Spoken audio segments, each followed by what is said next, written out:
When I first started going to the breakfast in the 90s, it was small. If we had 100 people there, we were thinking that it was great. The big Civic Center auditorium was the first ones that we had, and that went along for a number of years. It was difficult because you had to bring the food in and you didn't prepare it there. Each year it seemed like it got more people interested in because of somebody leaving and tell about the good time ahead. The evolution of the growth of the prayer breakfast was kind of unique. It did start with those old guys, those faithful old brothers. Started with Christian Businessmen's Committee. I would say had aged with the men in the right way, in the good way. And so it was clearly time to pass the baton. They had developed a system that they had perfected over so many years that we didn't have to reinvent the wheel. We just fell in on that and put some energy behind it and some excitement and some vision, and the new vision and new life just launched it. And so now we pack out the Heritage Inn to the point that we have people standing in line and wanting more tables to come. And we have speakers that come from all over the United States. We've actually had them from different parts of the world, but they tell us that we have the best prayer breakfast in the United States. The first time I went to a breakfast was when I was on active duty, stationed out at Malmstrom. I was given a free seat. What I saw was a city praying for their city. It was so phenomenal. My involvement in the prayer breakfast, I was a police officer at the time, and so and the chairman.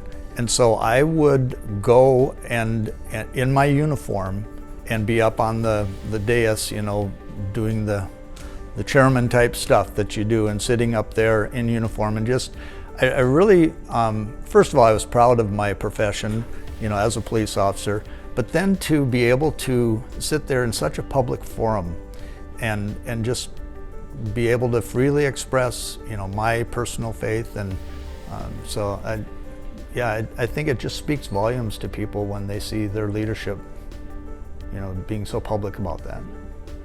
I think the impact the breakfast has had is we've had so many different people get involved. It's the constant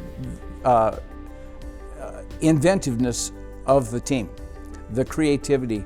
You know, we were an all men's group and we made the fatal mistake of inviting some women on board. That absolutely changed everything, you know. They came on and they're all full of excitement and joy and bubbliness and warmth, and it was really a change that was in season. It was due.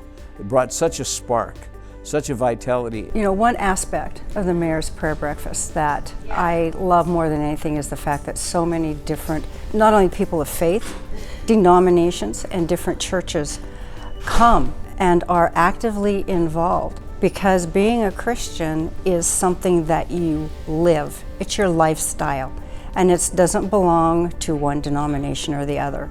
There are different people up there every year praying, and they bring a different perspective. You know, all walks of Christian faith are up there. You know, it's just not a Protestant, or it's just not a Catholic.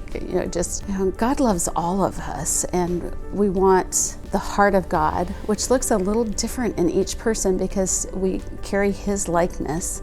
And so I love the unique parts of each one of us are in His likeness, and that's what we want to bring with the prayers, is just to reach the heart of God through the heart of the individual that is up praying.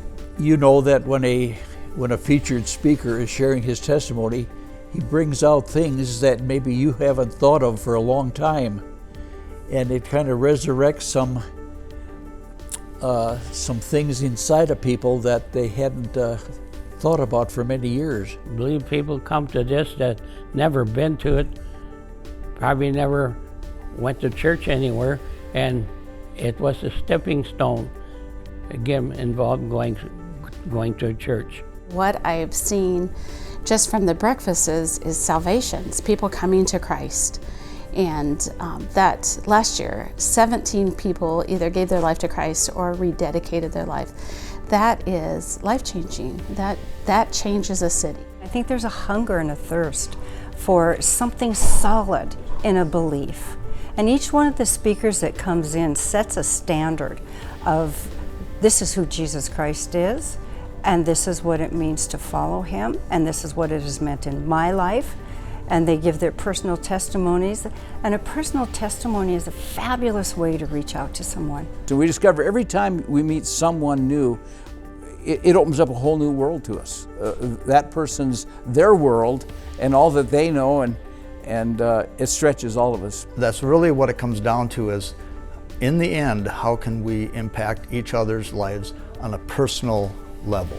That's, I think, how it's really helped me the most, is just being much more bold and open about my own personal faith. It's amazing to see a city, 700 people come to pray for their city, their nation, their people, the military, the veterans, the schools, the families. Wow, I mean, God has to hear those prayers, and He changes things through those prayers. It's pretty hard to criticize someone once you've actually seriously prayed for them. You know, suddenly you see them in a different light, and the Lord allows you to see maybe the burdens they carry, the humanity to their efforts. You know, and so yeah, that'll change anybody, and enough of that'll change the city. Enough of that'll change the state, the nation, and the world.